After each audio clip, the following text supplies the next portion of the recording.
नमस्कार, हिंदुजाला TV news में आपका स्वागत है। मैं हूं कृष्णा यादव। अपने पिता की राह पर चलते हुए युवा कांग्रेसी नेता रिजवान खान रुमवी अपने प्रभाग की जनता की समस्याओं को सुलझाने के लिए सदैव तत्पर रहते हैं। हिंदुजाला टीवी न्यूज से बात करते हुए रुमवी ने बताया कि जब वे अपने पिता को सामाजिक कार्य करते देखते थे तो उनमें भी इस कार्य को करने की प्रेरणा जागृत हुई।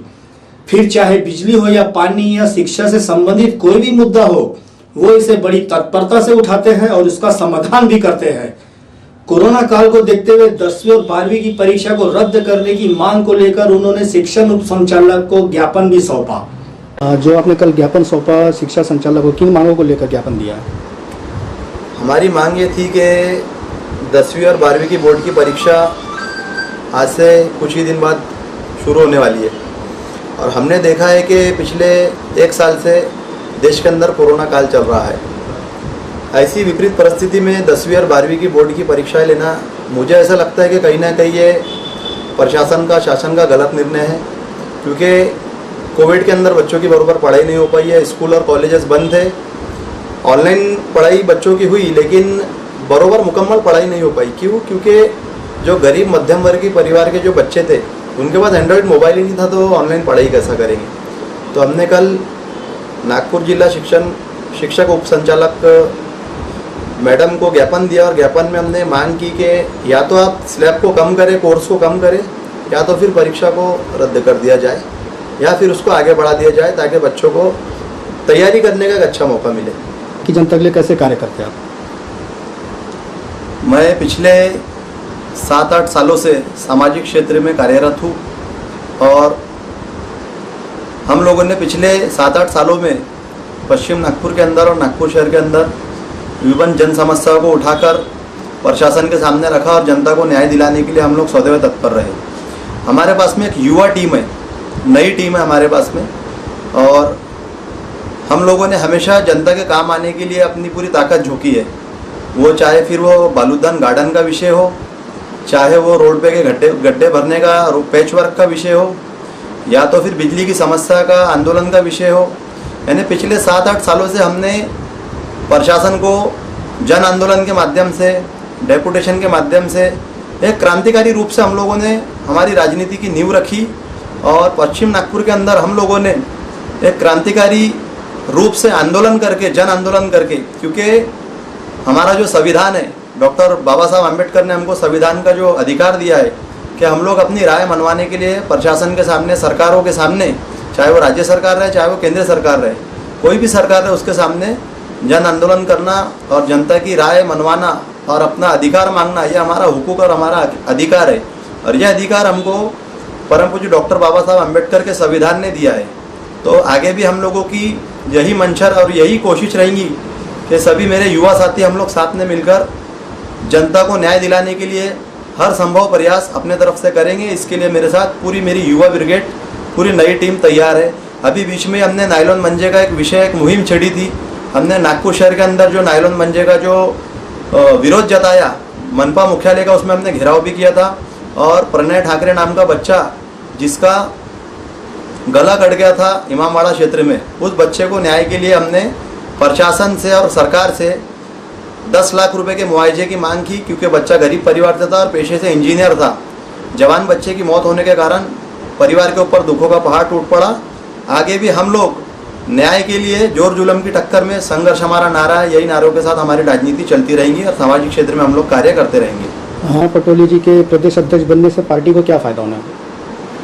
देखिए, नाना पटोले जी एक किसान नेता है और हमेशा वो गौर गरीब जनता की आवाज़ बनकर उभरे हैं। और हमने देखा है कि नाना पटोले जी ने नागपुर से भी लोकसभा का इलेक्शन लड़कर एक अपनी ताकत दिखाई। कितने बड़े केंद्रीय हेवीवेट मंत्री के सामने इलेक्शन लड़कर जो उन्होंने हेवीवेट मंत्री की जो लीड कम की, नितिन गडकरी साहब की, वो काबिल तारीफ़ है। और नाना पटोले जी को नागपुर के सारे कार्यकर्ताओं के बारे में पता है कि ग्राउंड लेवल का कौन कार्यकर्ता है। उसी तरीके से शहर कांग्रेस कमेटी के अध्यक्ष हमारे विकास भाऊ ठाकरे जी, जो हमारे पश्चिम नागपुर के आमदार भी है, उनको भी सारे नागपुर के कार्यकर्ताओं की ज़मीनी हकीकत पता है कि कौन कार्यकर्ता जनता के हित में काम कर रहा है, कौन जनता को न्याय दिलाने के लिए काम कर रहा है। तो मुझे ऐसा लगता है कि नाना पटोले जी के प्रदेश अध्यक्ष बनने के बाद मैं बिल्कुल यकीन कर दावे के साथ बोल सकता हूँ कि नागपुर महानगर पालिका में हमारी सरकार बैठेगी, महापौर हमारा बनेगा और इसके लिए हमारे वरिष्ठ नेता पूरी ताकत लगाएंगे, एकजुटता के साथ मिलकर हम लोग चुनाव लड़ेंगे। और मुझे पूरी उम्मीद है कि नाना पटोले जी के नेतृत्व में हम लोग इलेक्शन पूरी दमखम के साथ, पूरी ताकत के साथ लड़ेंगे और महानगर पालिका में हमारी सरकार बैठेगी। राजनीति में आने की आपकी मंशा क्या है? देखिए, राजनीति में मैं आया हूँ, लेकिन राजनीति में आने की मेरी मंशा ये थी कि मेरे पिताजी जो पिछले 18 से 20 सालों से सामाजिक क्षेत्र में काम कर रहे हैं, सभी समाज, सभी धर्म के लोगों को जोड़कर वो समाज सेवी का काम कर रहे हैं। हमारे घर पे ही पिताजी काफ़ी वर्षों से एक्टिव है, सामाजिक क्षेत्र में काम कर रहे हैं। मेरे पिताजी के नक्शे कदम पर चलने की मैंने एक छोटी सी कोशिश की। मुझे अच्छा लगता था जब वो किसी की मदद करते थे। मैं हमेशा छोटे से बड़ा होकर उनको देखते हुए आया हूँ कि वो लोगों की मदद करते हैं, तो मुझे अच्छा लगता था। इसीलिए मेरे मन में इच्छा जाहिर हुई कि मैं भी मेरे पिताजी के नक्शे कदम पे चलकर लोगों को न्याय दिलाने के लिए सड़क पर उतर के आंदोलन के माध्यम से डेपुटेशन दे के प्रशासन को जगाने का काम करूँ, जनता को न्याय दिलाऊँ और जनता के हर सुख दुख में शामिल होकर सभी समाज, सभी धर्म के जातियों के लोगों को साथ लेकर, उनके साथ मिलकर, कंधे से कंधा मिलाकर मैं लोगों को न्याय दिलाने के लिए और मेरे सभी साथी लोगों को न्याय दिलाने के लिए सभी सदैव तत्पर हमेशा खड़े हैं। और आगे भी हम लोगों के लिए, हर समाज के तबके के लोगों के लिए हमारा संघर्ष और लड़ाई जारी रखेंगे। नगर सेवक का चुनाव लड़ने के इच्छुक है आप?